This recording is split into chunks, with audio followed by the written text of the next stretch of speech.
தம்பி கூட்டணியில் தொடரணும், கூடுதல் தொகுதியில் பெற வேண்டும் என்கின்ற நோக்கம் இருக்கு. அந்த நோக்கத்தை நான் குறைத்து இல்ல மதிப்பிடலை. அவர் ஆய்வு செய்து தான் நான் இந்த வரலாறெல்லாம் சொல்றேன்றாரு அவரு. என்கிட்ட பேச சொல்லுங்க, ஆ. நான் அவர்கிட்ட இல்லாத புதையலை எடுத்து கொடுக்குறேன்.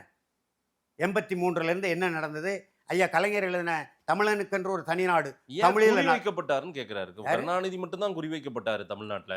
அவர் தானேங்க தமிழீழத்தை ஆதரிச்சாருன்னா எடப்பாடிக்கிட்டே போய் நம்ம முட்டிக்கிட்டு நிற்க முடியும்? ஜெயலலிதா கிட்ட முட்டிக்கிட்டு நிற்க இல்ல முடியுமா? அன்றிலிருந்து எம்ஜிஆர்ல தொடங்குனது கருணாநிதி எதிர்ப்பு.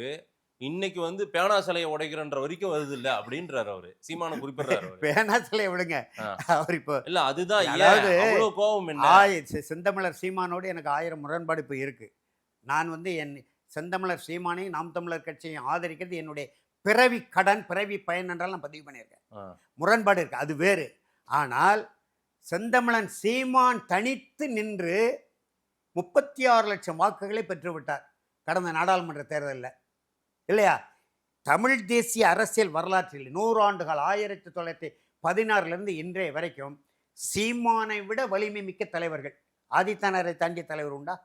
சிலம்புச்சோழர் மாப்போசியை தாண்டிய தலைவர் உண்டா?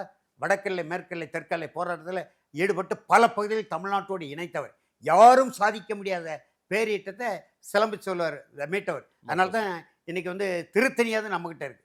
அறுபடை வீடுகளில் ஒரு வீடு, திருப்பதியே மீட்க வேண்டும் என்று போராடினவர். அதே போல கன்னியாகுமரி மாவட்டம் இன்றைக்கு நம்மளோட இருக்குன்னா அதில் மாப்போசியினுடைய பங்களிப்பு பெரிய பங்களிப்பு. அவர் வெல்ல முடியல. தமிழரசு கழகம் ஊடக வலிமை, பண வலிமை, படை வலிமை இருந்தோம்.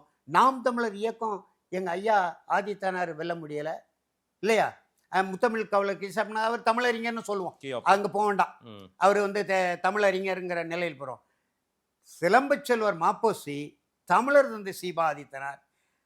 அதை விட பெரிய சிறப்பு என்ன தெரியுமா? தாய்மொழி தெலுங்கா இருந்தாலும் முதலில் தமிழ் தேசிய கட்சி தொடங்கினது யாரு தமிழ்நாட்டில்? சொல்லின் செல்வர் சம்பத்து.